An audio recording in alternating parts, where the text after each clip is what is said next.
안녕하셨습니까? 오늘은 창세기 19장에 대해서 함께 은혜의 시간을 나누려고 합니다. 창세기 18장 22절로 33절의 말씀을 보니까 하나님께서 나그네의 모습으로 아브라함을 찾아오셨습니다. 그리고 두 가지의 소식을 전합니다. 하나는 부인 사라가 아들을 낳을 것이라는 기쁜 소식이고요. 다른 하나는 소돔을 멸망시키겠다는 심판의 소식이었습니다. 그런데 이 소돔성의 소식은 분명 아브라함에게 아직도 소돔에 살고 있는 자기 조카 롯을 생각나게 했을 것입니다. 그리고 아브라함은 하나님을 향해 기도를 시작합니다. 이 기도는 그야말로 처절한 몸부림이었을 것입니다. 끈질긴 집념의 기도였을 것입니다. 그렇다고 해서 그의 기도가 긍휼과 자비만을 이기적으로 바라는 어거지는 아니었을 것입니다. 아브라함은 소돔성을 향해 어떤 기도를 드렸을까요? 아브라함은 겸손한 기도의 자세를 보였을 것입니다. 아브라함의 기도는 하나님의 의사를 물어보는 것으로 시작하죠. 또한 그는 자신을 티끌과 같은 나라고 표현을 했습니다. 창세기 18장 27절의 말씀을 보겠습니다. 아브라함이 대답하여 이르되 나는 티끌이나 재와 같사오나 감히 주께 아뢰나이다. 아브라함은 자신의 무능력과 보잘것없음을 인정하고 자아를 포기한 기도를 드렸던 것입니다. 우리는 아브라함이 드린 이 겸손한 기도처럼 우리의 교만하고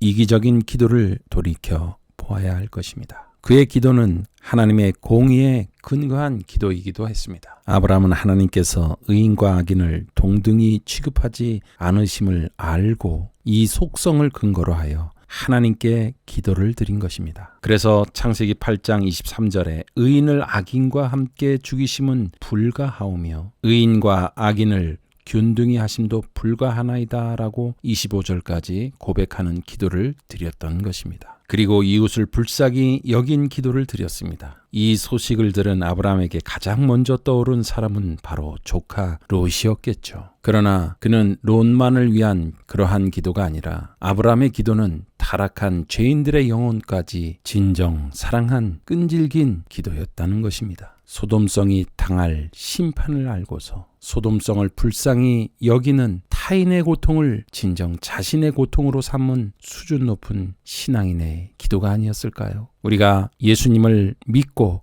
거듭난 사람이라면 이러한 기도가 우리의 기도가 되어야 할 것입니다. 이러한 아브라함의 간절한 기도 속에 두 천사가 소돔에 이릅니다. 창세기 19장 1절로 3절의 말씀을 보겠습니다. 저녁 때 그 두 천사가 소돔에 이르니 마침 롯이 소돔성 문 앞에 앉아 있다가 그들을 보고 일어나 영접하고 땅에 엎드려 절하며 이르되 내 주여 돌이켜 종의 집으로 들어와 발을 씻고 주무시고 일찍이 일어나 갈 길을 가소서. 그들이 이르되 아니라 우리가 거리에서 밤을 새우리라. 롯이 간청하매 그제서야 돌이켜 그 집으로 들어오는지라. 롯이 그들을 위하여 식탁을 베풀고 무교병을 구우니 그들이 먹으니라. 1절에 저녁 때라고 했는데 이 소돔성의 타락성을 바로 살필 수 있는 최적의 시간인 것 같습니다. 왜냐하면 음란과 방탕, 각종 이 사악한 죄악들이 활개치는 때는 주로 어두운 밤 시간이기 때문이죠. 이러한 의미에서 어둠은 성경에서 죄악의 권세를 상징합니다. 이 시간에 롯은 소돔 성문에 앉아 있다가 아브라함처럼 일어나서 나그네를 대접하죠. 이러한 모습을 볼 때 롯의 친절은 소돔 주민과는 달리 희미하게나마 아직도 롯에게 남아있는 그 하나님을 향한 경건성이 있다라는 것입니다. 물론 죄악으로 가득 찬 소돔을 과감히 떠나지 않고 그들 속에 섞여 산 것은 결정적인 잘못이기도 합니다. 천사들이 롯의 초대에도 불구하고 거리에서 밤을 지새우려 한 까닭은 이 소돔의 타락성을 아주 구체적으로 살펴보려고 했던 것이죠. 롯의 간청으로 여행으로 지친 나그네들을 위해 우선적으로 먹을 것과 마실 것을 롯은 대접합니다. 그런데 이 소돔성이 얼마나 타락했을까요? 늙은이나 젊은이나 예외 없이 도덕성의 부패가 만연하다는 것을 보여주고 있습니다. 창세기 19장 4절의 말씀을 보겠습니다. 그들이 눕기 전에 그 성 사람 곧 소돔 백성들이 노소를 막론하고 원근에서 다 모여 그 집을 애워싸고 늙은이나 젊은이나 전부 타락했음을 보여주고 있습니다. 그러므로 우리는 나이가 먹어도 우리의 이마에 잘 인쳐져야 하는 것입니다. 우리의 이마에 인쳐진 하나님의 백성들만 구원을 받을 수 있습니다. 우리 이마에 무엇이 인쳐집니까? 예수님의 이름, 어린 양의 이름이 인쳐져야 하는 것입니다. 여호와의 이름이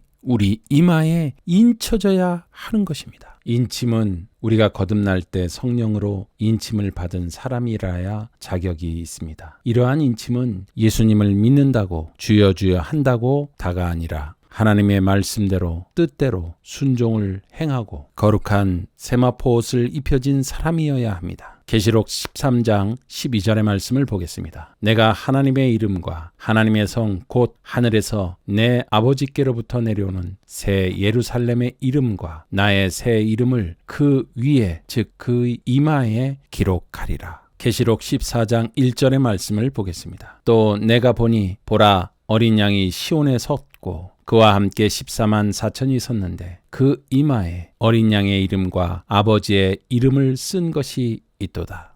우리 이마에 어린 양의 이름, 아버지의 이름은 과연 무엇일까요? 그 뜻은 무엇일까요? 과연 아버지의 이름이 무엇을 의미할까요? 사무엘하 6장 2절은 정확하게 우리에게 말씀해주고 있습니다. 다윗이 일어나 자기와 함께 있는 모든 사람과 더불어 바알레 유다로 가서 거기서 하나님의 궤를 메어 오려 하니 그 궤는 그룹들 사이에 좌정하신 만군의 여호와의 이름으로 불리는 것이라. 즉 하나님의 궤가 여호와의 이름이라는 것입니다. 그 법궤 안에는 하나님의 계명이 있는 것이죠. 이처럼 우리가 나이가 먹어서도 하나님의 법이 우리 이마에 인쳐지지 못하면 구원은 장담할 수 없다라는 것입니다. 소돔성 사람들은 나이가 먹을 때까지 타락으로 인쳐진 것입니다. 롯이 그들에게 악을 행하지 말라고 간청을 하는데도 불구하고 그들은 상관하겠다는 것입니다. 이 상관하겠다는 히브리어의 야다는 동성애를 가리키는 말입니다. 소돔성의 추악한 타락의 모습을 보여주고 있는 것이죠. 그때 천사들을 통해서 그들의 눈을 어둡게 했습니다. 그리고 천사들이 롯에게 방문한 목적을 일러주고 롯에게 재난이 임박했음을 경고하는 메시지를 줍니다. 즉 심판이 임하기 전에 롯과 그의 가족들을 구출하기 위해서였죠. 마지막 주님이 오시는 재림의 때에도 이 노아의 때와 롯의 때와 같을 것입니다. 마지막 징조 때 어떤 일들이 일어나는지 제자들이 예수님께 묻습니다. 이때 예수님께서 말씀하시죠. 누가복음 21장 8절로 11절의 말씀을 보겠습니다. 이르시되